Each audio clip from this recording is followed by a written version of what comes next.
ये आकाशवाणी देहरादून है। अब आप नीता कांडपाल से प्रादेशिक समाचार सुनिए। पहले मुख्य समाचार। केंद्रीय मंत्रिमंडल ने प्रसार भारती यानी ऑल इंडिया रेडियो और दूरदर्शन के बुनियादी ढांचे के विकास के लिए 2539 करोड़ रुपए से अधिक की योजना को स्वीकृति दी। मुख्यमंत्री पुष्कर सिंह धामी ने आज देहरादून में राज्य स्तरीय युवा महोत्सव का शुभारंभ किया। कहा, स्वामी विवेकानंद के जन्म दिवस को जिला स्तर पर युवा दिवस के रूप में मनाया जाएगा।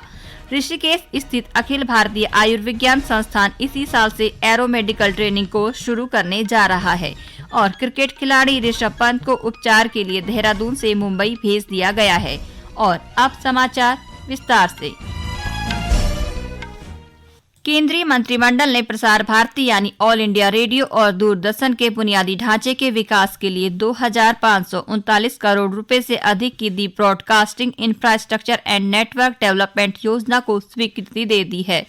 आज ये जानकारी देते हुए केंद्रीय सूचना एवं प्रसारण मंत्री अनुराग ठाकुर ने बताया कि योजना से सार्वजनिक प्रसारक को बेहतर बुनियादी ढांचे के साथ अपनी सुविधाओं को व्यापक रूप से उन्नयन करने में सक्षम बनाएगी, जिससे वामपंथी उग्रवाद प्रभावित क्षेत्रों, सीमा और रणनीतिक क्षेत्रों सहित इनकी पहुंच को व्यापक रूप से बढ़ाते हुए श्रोताओं और दर्शकों को उच्च गुणवत्ता युक्त कंटेंट प्रदान किया जाएगा।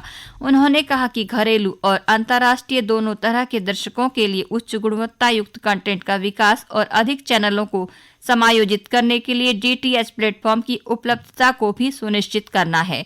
ओबी वैन की खरीद और डीडी और आकाशवाणी स्टूडियो को एसडी स्तर पर तैयार करने के लिए डिजिटल उन्नयन को भी परियोजना के हिस्से में शामिल किया जाएगा। श्री ठाकुर ने कहा कि यह योजना देश में एआईआर एफएम ट्रांसमीटरों के कवरेज को भौगोलिक क्षेत्र के अनुसार 59% से बढ़ाकर 66% और आबादी के हिसाब से 68% से बढ़ाकर 80% कर देगी। Broadcasting infrastructure and network development, ये इस बाइंड स्कीम के लिए 2021-22 से 2026 तक के लिए 2539 करोड़ रुपए की मंजूरी दी गई है। इसके अंतर्गत दूरदर्शन ऑल इंडिया रेडियो के स्टूडियोज बनाने का काम किया जाएगा। ब्रॉडकास्टिंग इक्विपमेंट को मॉडर्नाइजेशन और डिजिटाइजेशन करने की दिशा में काम किया जाएगा। अच्छे प्रोग्राम बने, कंटेंट अच्छा बने, उस दिशा में काम करने के लिए पैसा मिला है। और स्टैंडर्ड डेफिनेशन जो ब्रॉडकास्टिंग में हम अभी कर रहे थे उसको हाई डेफिनेशन की ओर ले जाने का काम किया जाएगा। HD, UHD इस तरह का उस सब में प्रावधान होंगे। पुराने ट्रांसमीटर्स जहां पर रिप्लेसमेंट करने की आवश्यकता है उसको ट्रांसमीटर्स को बदलने का काम किया जाएगा। नए FM ट्रांसमीटर्स लगाए जाएंगे। जो 66% आज के समय FM के माध्यम से कवरेज है वो बढ़कर 80% से ज्यादा हो जाएगी देश भर में। मुख्यमंत्री पुष्कर सिंह धामी ने आज देहरादून में राज्य स्तरीय युवा महोत्सव का शुभारंभ किया। इस अवसर पर उन्होंने स्वामी विवेकानंद के जन्म दिवस पर 12 जनवरी को राज्य और जिला स्तर पर युवा दिवस के रूप में मनाने की घोषणा की। मुख्यमंत्री ने कहा कि युवक व महिला मंगल दलों को जिला योजना से दी जाने वाली प्रोत्साहन धनराशि बढ़ाकर 5,000 रुपए किया जाएगा। महोत्सव में उन्होंने 2021-22 में उत्कृष्ट कार्य करने वाले युवक मंगल और महिला मंगल दलों को राज्य स्तरीय विवेकानंद यूथ अवार्ड से सम्मानित किया। श्री धामी ने कहा कि ऐसे महोत्सव प्रदेश की संस्कृति और परंपराओं को आगे बढ़ाने का कार्य करते हैं। उन्होंने कहा कि इस युवा महोत्सव से चयनित होकर जो प्रतिभागी 12 जनवरी को कर्नाटक में राष्ट्रीय स्तर के युवा महोत्सव में राज्य की समृद्ध संस्कृति को बढ़ावा देने के लिए अपनी कला और संस्कृति का प्रदर्शन करेंगे, वे राज्य के ब्रांड एम्बेसडर के रूप में प्रदेश की सांस्कृतिक विरासत का परिचय कराएंगे। उन्होंने कहा कि किसी भी राज्य की पहचान उसकी संस्कृति, भाषा, बोली व परिवेश से होती है। इस अवसर पर खेल एवं युवा कल्याण मंत्री रेखा आर्या ने कहा कि 3 दिवसीय महोत्सव में लोकगीत, लोक नृत्य और प्रदेश की सांस्कृतिक परंपराओं से जुड़े अनेक कार्यक्रमों का आयोजन किया जाएगा।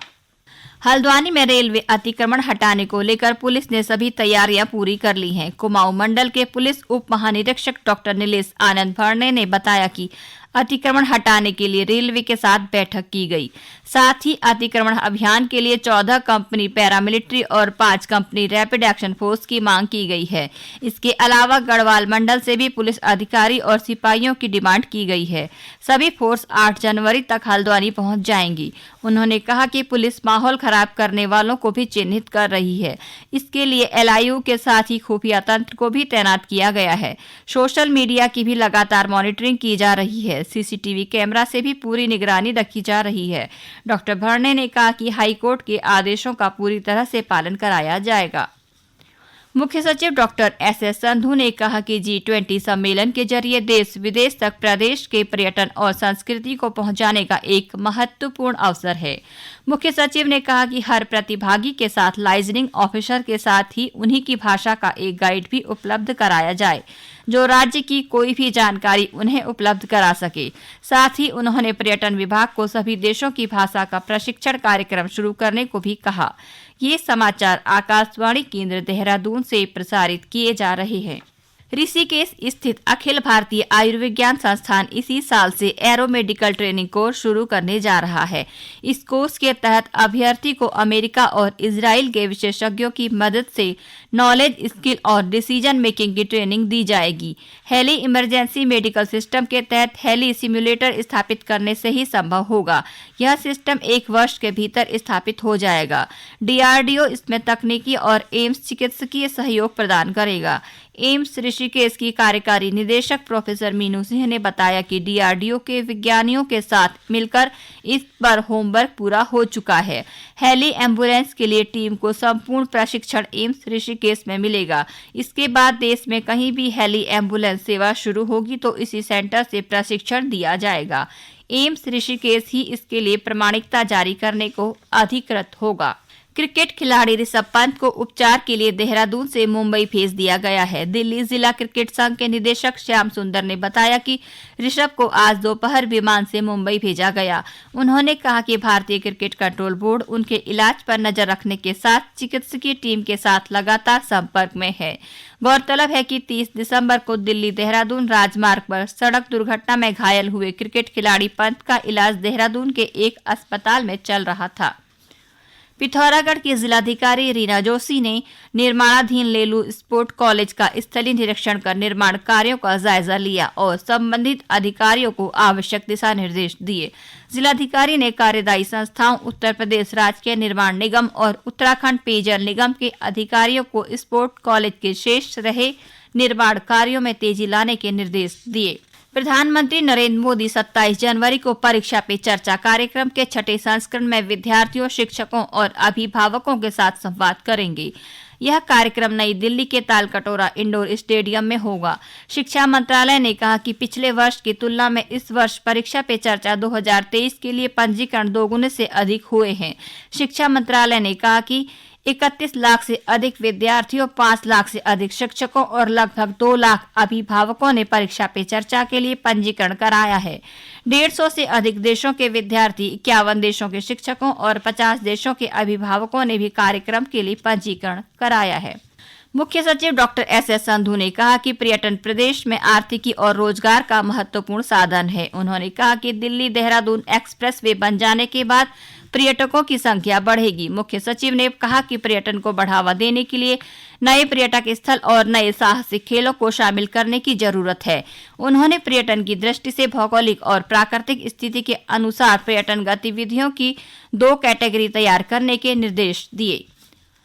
उत्तरकाशी के जिलाधिकारी अभिषेक रुहेला ने पौराणिक माघ मेला की तैयारियों को लेकर अधिकारियों को आवश्यक दिशा निर्देश दिए। जिलाधिकारी ने कोविड-19 के नए वेरिएंट को देखते हुए गाइडलाइन का पालन कराने को भी कहा। उन्होंने मेले के दौरान विद्युत और पानी की आपूर्ति रखने के संबंधित विभागों को निर्देश दिए। उन्होंने सुरक्षा व्यवस्था को ध्यान में रखते हुए मेला परिसर में पुलिस कंट्रोल रूम और CCTV कैमरे स्थापित करने के साथ ही पर्याप्त पुलिस बल की तैनाती करने के भी निर्देश दिए हैं। हरिद्वार जिले से भारत स्काउट गाइड का 46 सदस्यीय एक दल 18वीं राष्ट्रीय जम्बूरी के लिए राजस्थान रवाना हुआ। राष्ट्रीय जम्बूरी 4 से 10 जनवरी तक राजस्थान के पौली जिले में होगा। गौरतलब है कि स्काउट गाइड बच्चों में व्यक्तित्व विकास को मजबूती प्रदान करता है। अनुशासन, समर्पण, सेवा भाव, दूसरों के प्रति सहानुभूति जैसी मानवीय संवेदनाओं को सिखाने के साथ ही बच्चों को शारीरिक और मानसिक रूप से सुदृढ़ बनाता है। अल्मोड़ा जिले में आज ब्रेल लिपि के आविष्कारक लुई ब्रेल की जयंती मनाई गई। इस अवसर पर राष्ट्रीय दृष्टिहीन संघ ने कार्यक्रम का आयोजन किया। लुई ब्रेल के जन्म दिवस पर उप शाखा अल्मोड़ा ने जयंती समारोह आयोजित किया। साथ ही समाज कल्याण विभाग की ओर से दिव्यांग शिविर भी लगाया गया, जिसमें दिव्यांगजनों को आवश्यक सामग्री वितरित की गई। कार्यक्रम में चंपावत, पिथौरागढ़, बागेश्वर और ऊधम सिंह नगर से भी दृष्टिबाधित लोगों ने शिरकत की। कार्यक्रम में शिरकत करने पहुंची जिलाधिकारी वंदना सिंह को दिव्यांगजनों और दृष्टिबाधितों की मांगों से संबंधित मांग पत्र दिया गया। जिलाधिकारी ने कहा कि संघ की जिला स्तर की मांगों के निराकरण की पूरी व्यवस्था की जाएगी। राष्ट्रीय दृष्टिहीन संघ अल्मोड़ा उप शाखा के जिलाध्यक्ष भूपेन्द्र सिंह राणा ने लुई ब्रेल को दृष्टिबाधितों के लिए वरदान बताया। उन्होंने कहा कि ब्रेल लिपि के कारण ही दृष्टिबाधित पढ़ाई कर पा रहे हैं। और अंत में मुख्य समाचार एक बार फिर। केंद्रीय मंत्रिमंडल ने प्रसार भारती यानी ऑल इंडिया रेडियो और दूरदर्शन के बुनियादी ढांचे के विकास के लिए 2539 करोड़ रुपए से अधिक की योजना को स्वीकृति दी।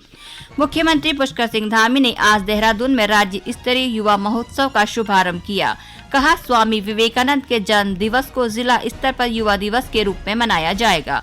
ऋषिकेश स्थित अखिल भारतीय आयुर्विज्ञान संस्थान इसी साल से एरोमेडिकल ट्रेनिंग कोर्स शुरू करने जा रहा है। और क्रिकेट खिलाड़ी ऋषभ पंत को उपचार के लिए देहरादून से मुंबई भेज दिया गया है। इसी के साथ प्रादेशिक समाचार समाप्त हुए। नमस्कार।